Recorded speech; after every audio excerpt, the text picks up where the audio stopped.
right, let's take you back to my conversation with Professor Stephen Farnsworth, a political science professor at the University of Mary Washington in Virginia. Prof was saying the issues at stake that people of the Gen Z generation care about, of course, you have touched on them. But also the other challenge has been the barrier for youth participation, right? Voter turnout is said to be 20 to 30% less than that of older voters. Have these particular elections dealt with those issues of barrier to entry for youth participation?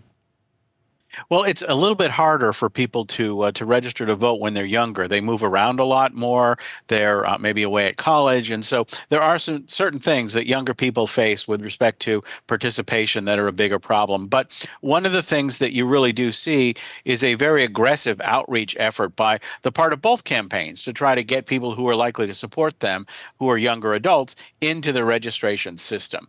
We still have a lot of ways to go when you're thinking about like all the people who are still not registered, who could be, but certainly we are looking at an idea that voters are really challenged to come up with a system that doesn't register for everybody. But for younger voters, it's getting better. Certainly, you're looking at college campuses, you see especially lots of peer-to-peer efforts to try to get young people engaged. And when you think about the campaigns, this presidential cycle, they're knocking on doors, they're trying to make sure that everyone's registered, they're using celebrity endorsements, they're showing up on late-night comedy even to try to reach these hard-to-reach voters who might not turn out. So a lot is being done to try to make a situation better for getting younger voters more into the process. Yeah, getting them into the process, which they, in some instance, view as quite archaic. But cultural leaders, which you've already mentioned, celebrities, who resonate with specific demographics, are they able to sway the vote anyway, or they just really sway the turnout? Well, I do think that they have an impact, because if you're thinking about people who are not naturally oriented towards politics, these harder to connect voters who are less likely to turn out, these are people who are not going to spend a lot of time thinking about which party does a better job on health care or which party does a better job on tax policy. You're going to think about these people maybe looking at people that they trust. I mean, this is nothing new. I mean, a generation ago, a lot of workers would look to their union bosses to see what their boss thought of the political environment and respond accordingly. So, you know, we often use people that we know in our families or in our workplaces. And now in the world of social media, these celebrities too have an impact. And they're celebrities on the left and the right. This isn't just simply a situation where liberal Hollywood is going to dictate this outcome. Now, we have, of course, seen quite a shift as soon as Joe Biden pulled out of the race in the Kamala Harris machinery to go towards more use of social media. We've seen Donald Trump using social media, of course, quite extensively, with the like of Elon Musk also supporting him on that particular platform. Of course, this has brought some challenges with it. One, false information. Two, AI-generated content. To what extent is this affected, I suppose, how the Gen Z voter is consuming information? Well, certainly, I have the impression from talking with my students that younger voters are perhaps less susceptible to disinformation. They're more skeptical because of maybe being digital natives, but certainly the world that they've seen has been full of disinformation. And so there's a skepticism that you sometimes don't see with some of the older voters who might be inclined to react emotionally immediately to something that they see online. But it's a constant problem in the United States. I mean, when you're thinking about our social media environment, a lot of what passes for information online isn't even coming from the people who are purportedly putting it out. You have a lot of troll farms in Russia, China, other places that don't particularly want to do well for America. They want to undermine our political system, and they try to expand the existing divisions in our country and trying to create this kind of hostility with this 50-50 country by using disinformation as a way to just make people angrier about the other side. Fortunately, though, I'm seeing with younger adults, they do seem to be a little bit more skeptical of the online content than some of the older generations. Depending on the outcome of these elections, I mean, is this voting bloc likely to come back for more elections, or this would probably be the most significant one that they'll show up for? Well, I do think that this election represents a significant generational change. I mean, if you think about Biden versus Trump, and you think about House Speaker Nancy Pelosi and the leaders of the parties, both of them, there is a real older skew to this.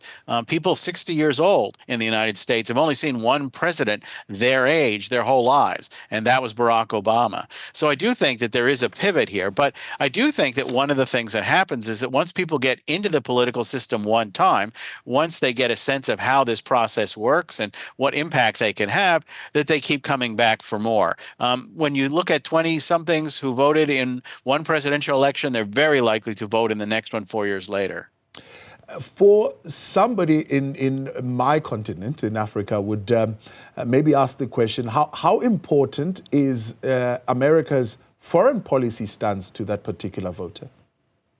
Well, I always feel bad when I'm talking to an international community, but the reality is that these elections are largely decided on domestic matters. There is, of course, in the moment that we're talking about this, a great deal of anxiety, particularly among younger voters, about what's going on in Gaza. You know, the horrific environment that the refugees are facing there, and so that is a powerful issue that's motivating some voters. But overall, the vast majority of people, when they're asked what matters to them, they talk about domestic issues, and even the issues that have international components, like the issue of illegal immigration coming across the southern border, they're still thinking about it in terms of domestic security, domestic context. And the fact that there is a shift geopolitically in the world, for example, for African countries who are actively diversifying their political, economic, and security partnerships, going more towards Russia, maybe going more towards China, is that something that they feel would be a threat to the security of the United States? Well, I do think, of course, that the reality is that democracy is a precarious business, and a lot of countries are struggling with legacies that are very, very difficult. And the resources that can be offered can be very tempting. If we look at some of the countries, though, that signed up, say, for the Belt and Road Initiative a while ago, they end up pretty heavily in debt, and they sometimes end up wishing maybe that they didn't they didn't take as much borrowed money as they did, because the price of getting to pay off those loans can be pretty difficult. But for people who are in charge, sometimes it's very appealing to say, we'll take the money and we'll leave the consequences to somebody who's in power 10 years from now. The messages that we've seen, at least in the last push. One, Donald Trump saying Kamala broke it in the last 4 years. We're going to fix it, and we're going to fix it fast. Kamala Harris opting to go. We've got momentum. Let's keep it going. Which one is likely landing with the Gen Z voter? Well, I think that the issue that most Gen Z voters are looking at, this economic insecurity, can cut both ways. I think that there is a great deal of concern about the economy not working better. There is a great deal of anxiety that the American economy won't work as well in the future as it has in the past. And that clearly can help Donald Trump. But at the same time, you can also look at the economic programs that have been put in place during the Biden years, and you can see more spending than ever on issues of climate change remediation, and that's going to create jobs. More infrastructure expenditures, again, that's going to create jobs. I think that in many ways, the people who are looking at the policy successes of the Biden administration legislatively are going to see something there that's going to be positive. So it's really, I think, a mixed bag. It depends on whether you're motivated more by fear or by more about the assessment about what the future might look like.